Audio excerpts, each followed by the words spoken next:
podcastnya Noble School of Business. Hari ini adalah hari yang sangat spesial buat tim podcastnya Noble Collab, karena selain lokasinya, kita juga kehadiran, bukan kita menyamperin ya, tempatnya ke tempat yang sangat spesial. Nah, kita lihat aja tempatnya. Badan Narkotika Nasional Provinsi Sulawesi Selatan. Hari ini saya berbahagia sekali bersama teman-teman di Noble tentunya, karena yang hari ini kita temuin adalah orang petinggi ya, salah satu petinggi di Sulawesi Selatan, dan saya sangat bangga karena sudah bertemu dengan beliau. Beliau ini sebenarnya namanya sangat familiar gitu ya, karena kebetulan namanya sama dengan nama suami saya. Tapi tentu berbeda ya, karena hari ini saya sudah didampingi oleh Bapak Kepala Badan Narkotika Nasional Provinsi Sulawesi Selatan, Bapak Brigjen Pol Dr. Andes Giri Prawijaya MPH. Selamat pagi Bapak. Selamat pagi. Ya. Senang sekali ini kita bisa bertemu dalam kondisi seperti ini, sehat walafiat. Hari ini kita dalam rangka memperingati Hari Narkotika Nasional ya, internasional ya Pak? Betul sekali. Di tanggal 26 Juni 2021. Bapak gimana kabarnya? BTW istilahnya, BTW? bahasa Inggrisnya. Kalau bahasa Jawanya ngomong-ngomong. Iya. Gitu.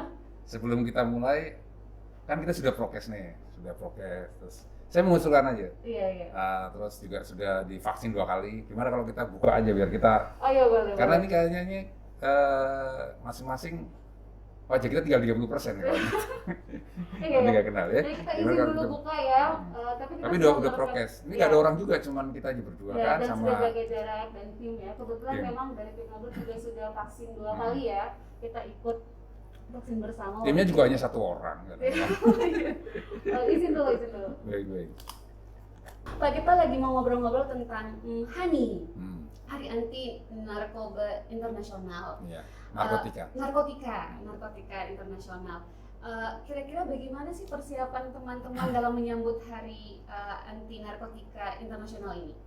Jadi Hari Narkotika Internasional itu yang pertama bukan suatu perayaan ulang tahun atau kegembiraan, tapi ini adalah hari di mana kita harus merasa prihatin. Jadi sengaja dibuat oleh UN pada saat itu supaya kita semua mengingat bahwa ini adalah hari di mana titik tolak bahwa musuh bersama secara keseluruhan dunia. Karena tidak mungkin kita menyelesaikan suatu masalah hanya sendirian. Karena ini bukan hanya masalah Sulsel sendiri, ini bukan hanya masalah Indonesia sendiri, tapi ini adalah masalah internasional. Bagaimana persiapannya? Sebetulnya bukan persiapan dalam rangka menghadapi HANI, tapi persiapan dalam rangka terus-menerus berlatih untuk menghadapi musuh bersama. Apa itu? Yaitu narkotika. Jadi setiap hari sebenarnya ya Pak? Iya, berlatih. Karena berlatih dalam arena yang nyata, yang sebenarnya. Jadi artinya kita terus bekerja.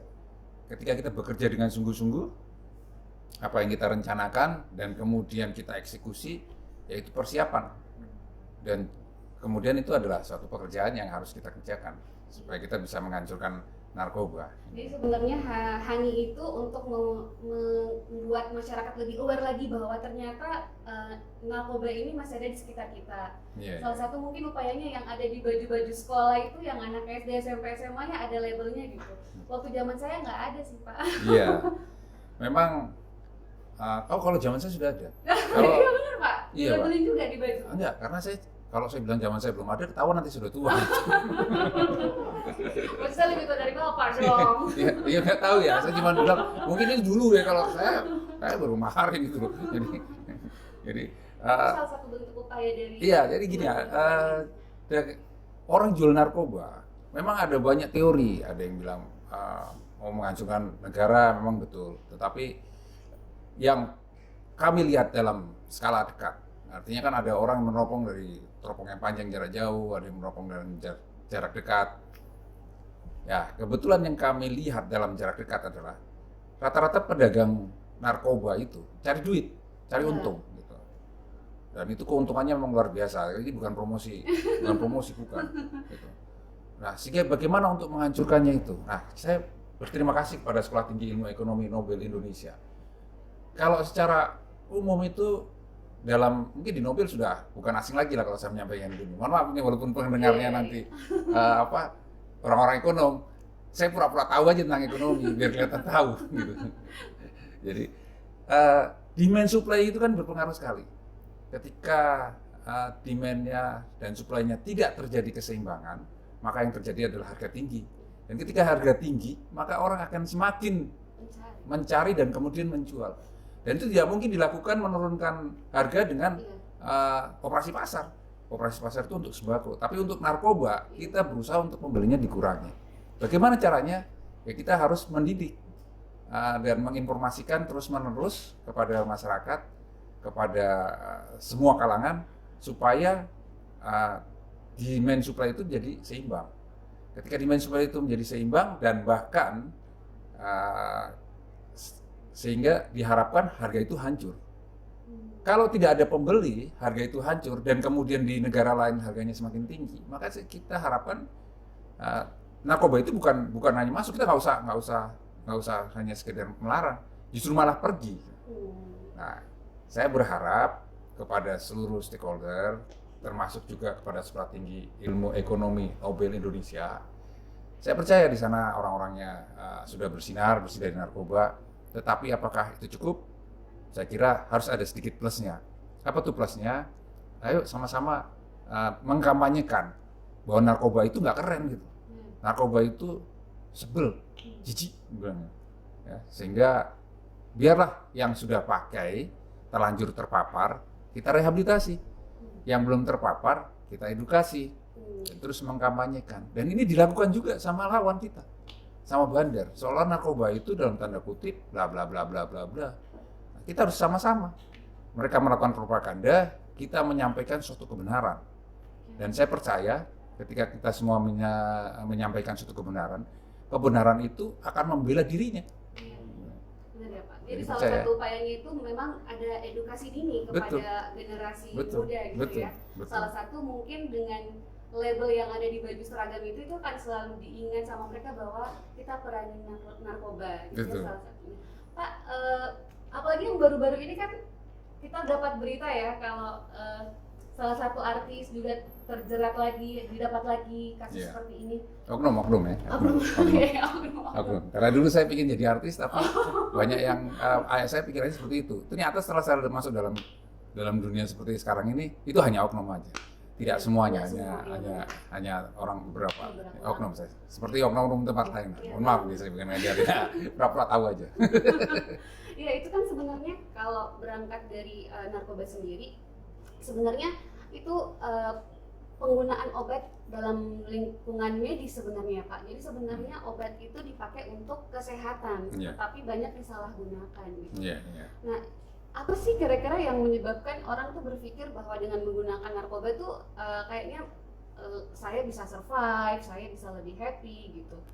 Sampai mereka bahkan tetap mencari meskipun mungkin harganya juga sudah naik gitu.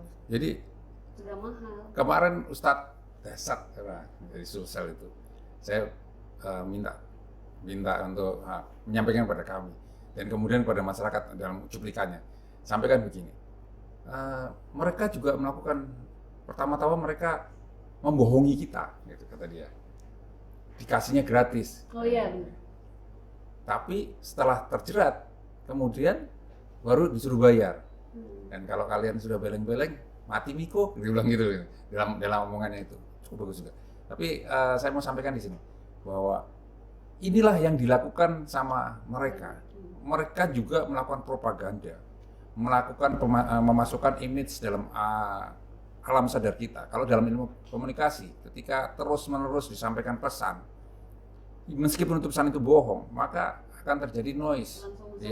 Langsung masuk dalam alam sadar, seolah itu adalah suatu kebenaran. Dan kita harus counter. Nah, saya sekali lagi minta kepada teman-teman Nobel untuk melakukan kampanye. Kenapa? Apa bedanya antara kampanye dan edukasi? Edukasi adalah suatu kebenaran. Kalau propaganda itu adalah suatu yang seolah-olah dibenar-benarkan. Ya, jadi salah satu upayanya Nobel itu adalah melakukan kunjungan ke BNN. Ya, terima kasih. Dan saya percaya rekan-rekan Nobel, ketika saudara dan teman-teman semua nanti melakukan hal yang baik, meskipun rezeki belum mendekati saudara, tetapi bencana sudah akan menjauhi saudara. Dan itu saya percaya sekali. Luar biasa Pak. Pak, mungkin masih banyak yang generasi muda ini belum paham tentang apa sih side effect dari penggunaan narkoba itu sendiri. Karena kan biasanya sebenarnya bukan cuma fisik ya yang membuat kita mungkin lebih sakit gitu, tapi itu mempengaruhi mental dan psikososialnya kita. Gitu. Mungkin apa yang teman-teman khususnya anak Nobel ini harus pahamin bahwa banyak banget nanti yang bisa disebabkan dari penggunaan narkoba ini. Betul. Jadi gini, kalau kita silap tanpa narkoba ya, kita juga dulu coba tanya para pejabat atau orang-orang yang sukses. Pada awal-awalnya banyak yang nggak sukses. Kenapa? Mungkin dulunya dilupa atau bermain lupa atau apa. Tapi rata-rata mereka tidak terpapar narkoba. Kalau salah pendidikan, artinya salah sekolah, gitu. Harusnya saya masuk Nobel, tapi saya masuk sekolah yang abal-abal, ya kan? Terus apa semua sehingga saya menjadi tidak pintar, tidak sepintar teman-teman dari Nobel, gitu kasarannya kan, ya kan? Itu masih bisa dikejar. Tapi kalau salah pergaulan dan kemudian terkena narkoba, selesai hidup loh, kagak ada lagi, udah habis, kelar. Gitu. Menurut saya itu. Nah kemudian kalau berkaitan sama side effect, wah itu tinggal buka aja di Google, Dan sekarang ini ada 83 NPS yang ada di Indonesia. Apa tuh NPS? Itu adalah jenis varian baru yang belum masuk dalam, belum dikenal sebagai narkotika, tetapi efeknya sama dengan narkotika. Jadi narkotika itu yang dikenal ini ya sekarang ada beberapa, saya tidak usah sebutin nanti jadi promosi kan. Masuk dalam golongan 1, golongan 2. Gitu. Itu yang terlihat hanya sekarang itu. Tapi sebetulnya ada juga yang kaitannya yang tidak terlihat, tidak masuk dalam golongan dan kemudian bahkan hukum pun belum bisa menyentuh karena belum masuk dalam undang-undang, tetapi punya efek yang sama, hampir sama. Contoh kayak lem lah. Atau yang lainnya gitu ya. Nah, makanya dari kita minta bukan hanya sekedar pemberantasan yang dilakukan, tetapi juga bagaimana kita mengupdate diri sendiri. Teman-teman sekalian, sekalian saya mau kasih tahu teman-teman semua bahwa kita sebenarnya menjual diri kita sendiri. Artinya menjual adalah mempromosikan. Ketika kita tidak bisa mensaleskan, ini kebetulan kan marketing ya kan, ekonomi ya. Ketika kita tidak bisa memarketingkan diri kita sendiri, selesai. Dan kita terus bersaing, terus struggle for life. Artinya kata Darwin dulu, kalau tidak bisa bertahan hidup, maka kita akan punah. Nah, kita bisa struggle, tapi kalau misalnya sudah kena narkoba, selesai.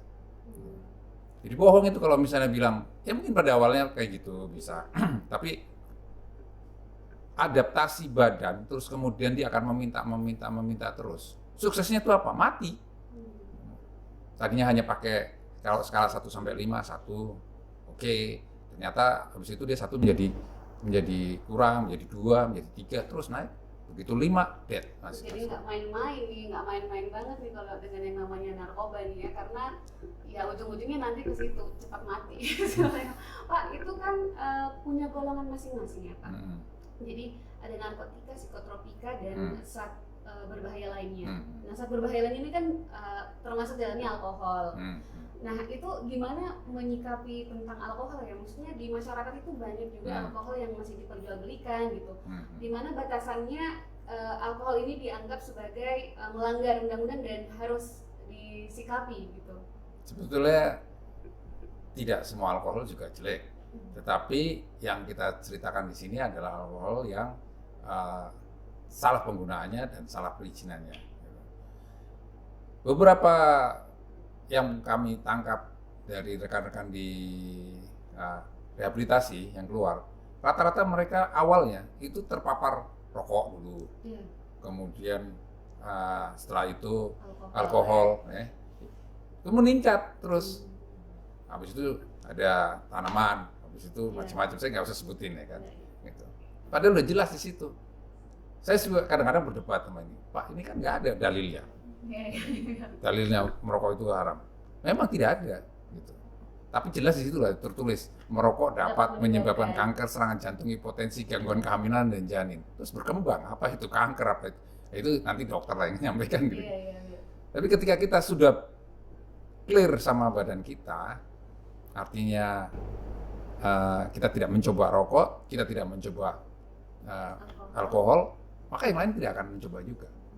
Nah, gitu. Biasanya di situ permulaannya Pak. Apalagi anak muda ini rasa coba-cobanya tinggi banget. Biasanya dimulai dulu dengan rokok dulu, gitu ya, ngumpul rokok. Kayaknya kurang asik nih kalau dia nggak ngerokok, gitu ya.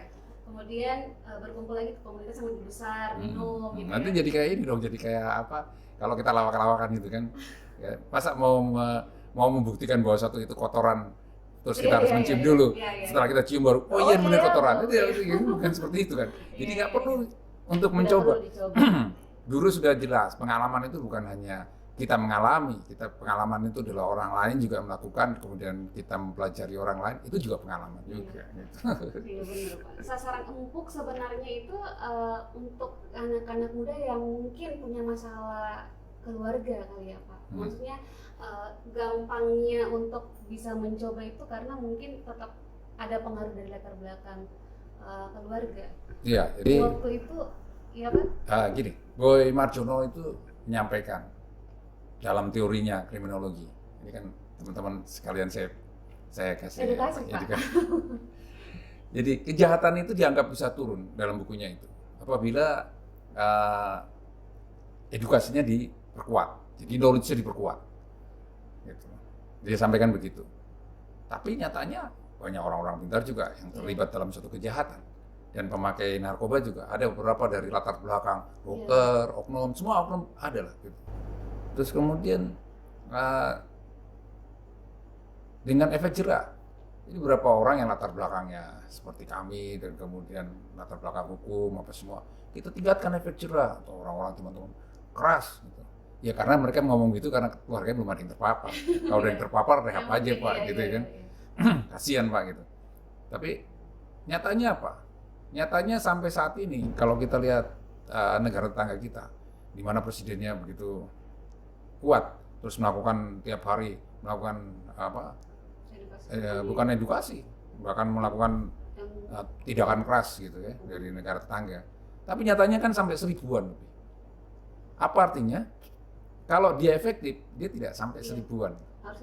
Harusnya sampai 5. Kalau kita sekarang mau berburu conga atau mau cari berburu di lapangan, kita nggak usah berburu, maksudnya kita ke lapangan. Udah susah cari conga. Kenapa? Karena banyak ditembakin sama pemburu liar. Ya kan? Gitu. Itu efek apa? Kalau narkoba itu efektif dengan hukuman keras, tidak sampai ribuan tentunya. Gitu. Di negara tetangga kita ya, saya nggak usah sebutin ya, gitu. Yang presidennya keras, pokoknya semua pemakai tembak mati, ini semua. Kalau dia efektif, baru hitungan 50 udah hilang. Gitu. Di bukunya itu. Terus kemudian dia menyampaikan teorinya bahwa kalau akidahnya diperkuat, gitu ya, akidahnya diperkuat dan kemudian latar belakangnya diperkuat secara keagamaan, maka kejahatan akan menurun. Beberapa juga yang datang dari latar belakang keagamaan juga terpapar juga. Artinya apa? Bahwa teori ini semua bisa benar, bisa salah. Semua harus masuk dalam strategi yang sama. Edukasinya diperkuat supaya kita punya knowledge, ekonominya diperkuat supaya orang tidak memikirkan bahwa mencari uang itu harus melalui barang haram, dan kemudian punishment-nya juga harus diperkuat. Ketika itu semua sama-sama, saya pikir bisa. Iya. Kemarin itu saya sempat nanganin kasus anak-anak yang masuk di lapas Pak, Tangerang tapi ya. Iya. Rata-rata itu mereka masuk ke situ karena narkoba gara-gara punya masalah dalam keluarga.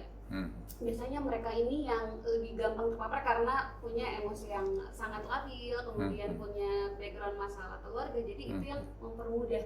Nah, bagaimana cara kita itu untuk mengedukasi anak muda sekarang bahwa kalian tuh harus menjadi generasi yang tough gitu, yang nggak cemen gitu, supaya yang seperti ini tuh nggak gampang masuk, gitu Pak. Kadang-kadang kan ini, ya maaf ya kalau bedanya antara penegak hukum sama ilmuwan, ini kan ilmuwan semua. Sebenarnya kan, ya, kalau ilmuwan itu bergerak dari hipotesis. Hipotesis itu biasa kasarannya kesimpulan dulu, baru mencari fakta-fakta, baru mencari bukti-bukti. Tapi kalau kami dari penegak hukum dibalik, kita harus cari fakta-fakta dulu. Kita tidak boleh ada hipotesis bahwa ini orang jahat apa enggak. baru nanti mengambil kesimpulan, konklusinya, oh ini melakukan kegiatan suatu kesalahan. Nah, sekali lagi bahwa latar belakang rata-rata yang disampaikan tadi, broken home itu sebenarnya hanya suatu alasan dari anak-anak itu. Dan kalau kita lihat yang latar belakang baik, teman-teman saya juga ada yang telepon, Dik, Pak Giri, Mas Giri, itu anak itu baik kok, di rumah juga baik apa semua. Sekarang ditangkap polisi, pemakai gitu. Jadi masalahnya bukan masalah kalau kita kebetulan kita menelitinya dengan latar belakang yang broken home, maka banyak. Tapi kalau kita lihat pemakai yang dengan latar belakang yang anak-anak, yang teman-teman yang latar belakangnya dari keluarga yang sakinah mawaddah warahmah, banyak juga gitu. Jadi artinya apa? Kembali kepada orang itu, kembali kepada komitmen kita semua. Gitu. Jika kita melakukan komitmen, maka itu semua tidak menjadi alasan. Pak, kalau kita bicara tentang tren narkoba nih, khususnya di Makassar, Sulawesi Selatan, itu apakah meningkat terus kah atau memang sejauh ini BNNP juga sudah melakukan semaksimal mungkin usaha sehingga ternyata tidak meningkat gitu Pak? Ya, jadi kami telah melakukan yang pertama bahwa sebenarnya narkoba itu seperti virus di komputer. Ketika ada pertama kali diterbitkan komputer, nggak ada virus kan, gitu. Sekarang pertanyaannya virusnya bisa dihilangin nggak? Setelah komputer begitu terus agresif, nggak bisa. Yang bisa apa? Antivirus. Sama. Terus kita tanyanya virusnya ada berapa banyak? Gitu. Terus besok kita membuat antivirus yang lebih canggih seolah-olah virusnya makin banyak. Padahal dari dulu juga virusnya banyak. Cuman cara kerjanya antivirusnya semakin kuat. Gitu juga dengan situasi yang sekarang. Narkoba ini dalam tanda kutip akan tetap berada di pasar selama kita tidak berpikiran secara edukasi dan rehabilitasi. Jadi, meskipun kita melakukan bertahun-tahun di Indonesia dan dunia hanya melakukan penangkapan, tapi tidak ada edukasi. Tadi sekali lagi demand supply tidak menjadi seimbang. Nah, sekarang apa yang dilakukan negara kita? Maka lahirlah BNN. Di situ ada pencegahan, ada pemberdayaan. Bagaimana kita melakukan pencegahan dengan mengedukasi, pemberdayaan, bagaimana kita mengorganisir stakeholder yang ada supaya semua bekerja sama dan kemudian mau untuk minimal mengkampanyekan di instansinya masing-masing. Dan kemudian yang sudah terlanjur terpapar, kita jangan anggap bahwa dia itu kita harus terus mengedukasi mereka, mendekati mereka, ayo dong rehab. Sehingga nanti prevalensinya tidak bertambah, stuck. Prevalensinya pengguna. Ketika penggunanya itu tidak bertambah dan kita harapkan berkurang, maka sekali lagi itu menjadi tidak laku. Ya benar. Pak, batasan antara kapan seseorang ini harus direhab dan kapan dia ditahan? Kan biasanya itu kita lihat beberapa orang lolos aja gitu. Misalnya tiba-tiba loh kok dia direhab, sedangkan yang ini kan banyak banget tuh yang di masyarakat berkembang seperti itu. Apa sih Pak batasannya? Apakah jumlah yang dikonsumsi atau jenisnya kah gitu? Supaya kita juga menjadi lebih aware kenapa kita perlu yang namanya rehab. Orang juga paham, oh dia direhab karena ini gitu. Ya, jadi rehabilitasi saya sampaikan jadi kita melakukan prevalensi, dari BNN melakukan prevalensi. Ketemulah angka hampir 36 juta kalau nggak salah sekarang itu. Berapa persen? Indonesia. Iya, Indonesia. Ya, jadi Indonesia. Kalau nggak salah nih, saya belum lihat data terakhir. Kemudian dari situ kita ketahuin spot-spot mana yang kira-kira harus kita lakukan. Nah, masalahnya adalah meskipun kita semua menganggap bahwa pemakai ya, bukan penjual dan bukan pedagang, bukan itu adalah orang yang sakit, sama dengan penyakit lainnya. Dan kemudian kita mengharapkan bahwa mereka bisa kita obati, tapi yang sakit ini nggak ngerasa sakit. Ya. Jadi batasannya antara direhab atau tidak, itu kita ada tim asesmen terpadu. Tim asesmen terpadu itu begini, orang kalau misalnya datang tanpa ada penangkapan, sebelum diperingatkan sama polisi atau sama BNN, dia datang sendiri, itu kita lakukan rehabilitasi secara murni. Kita jamin mereka tidak akan dilakukan tindakan hukum karena ada punya niat baik dan kita percaya bahwa dia hanya mau sembuh dan bukan pengedar. Tetapi ketika orang itu ditangkap dan kemudian dibawa SEMA itu nanti kami cek lagi apa jumlahnya, itu sekitar 1 gram atau apa, saya nggak mau sebutin jumlahnya, jumlah tertentu dalam dosis tertentu, maka kita membuat tim asesmen terpadu. Tim asesmen terpadu itu di dalamnya itu ada kejaksaan, ada penyidiknya dari Polda, dan kemudian dari dokter BNN. Nah, di situ dikaji, oh ternyata ini tidak perlu untuk diteruskan secara hukum, gitu. Atau oh ini sebaiknya langsung kita rehabilitasi saja karena ini benar anak ini orang ini hanya korban. Oh ini bisa lah, ini direkomendasikan untuk lanjut tetapi direhab di dalam tahanan.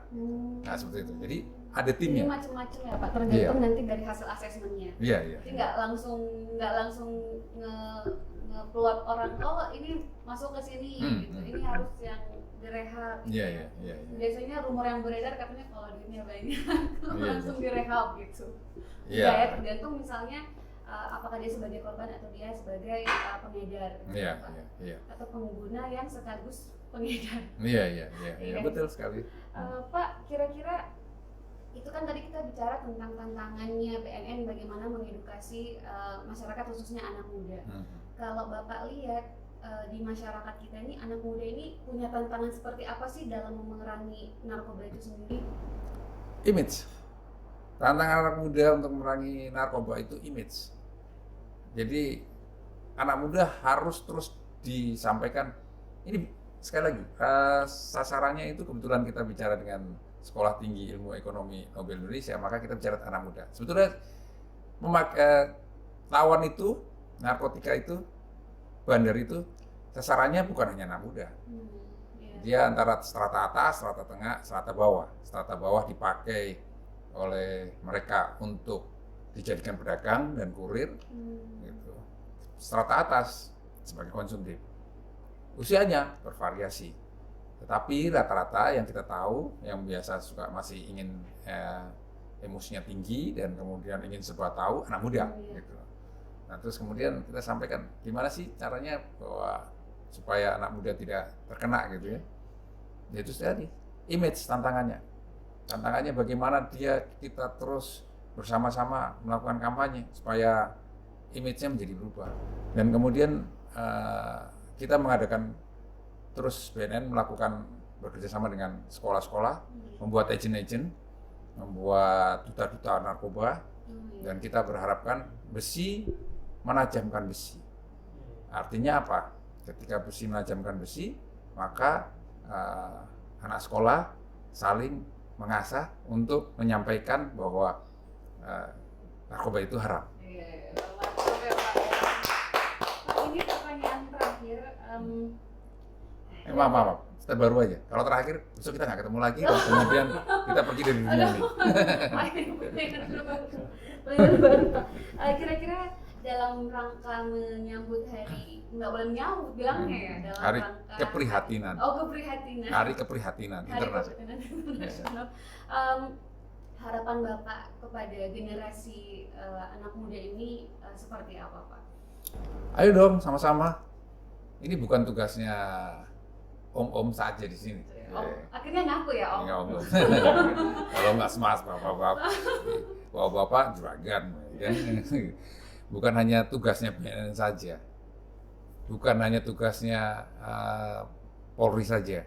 Tapi ini adalah tugas kita semua, khususnya generasi muda yang punya semangat tinggi untuk sama-sama minimal di sekolahnya, minimal di dirinya sendiri, dan minimal kita selalu setia dengan hal-hal yang kecil. Dan ketika kita setia dengan perkara yang kecil, maka perkara besar akan bisa ditangani. Dan saya percaya bahwa ke depan ketika anak muda bersama-sama itu akan menjadi kekuatan yang cukup hebat seperti negara Korea. Itu dimulai dari anak mudanya, ekonomi budayanya kuat, Ketika budayanya kuat, orang memandang semua. Nah, saya percaya, mari sama-sama, khususnya Sulawesi Selatan, khususnya Nobel, ayo kita perkuat supaya dunia dan Indonesia mengenal ini loh lulusannya Nobel. Karena kita sekarang kalau hanya bicara itu bilangnya pencitraan. Tapi lebih bagus kalau kita menjadi contoh. Ayo kita menjadi contoh. Masing-masing menjadi contoh kepada yang lain, bahwa menjadi teladan pada yang lain, tunjukkan pada orang tuamu, pada temanmu, bahwa kita bisa anti narkoba. Iya, mantap. Waktunya saya senang sekali bisa berkunjung ke sini. Saya juga senang sekali dengan teman-teman semua. Saya dapat juga edukasi yang baru dari Bapak. Iya, baik. Terima kasih Bapak atas waktunya hari ini.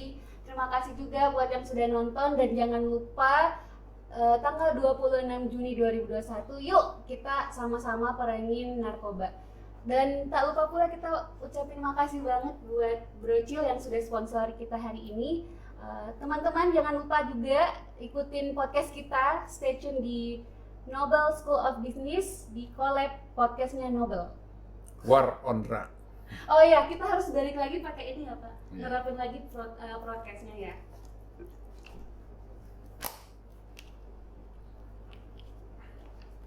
Terima kasih Kasih Pak. ya, War on Drug.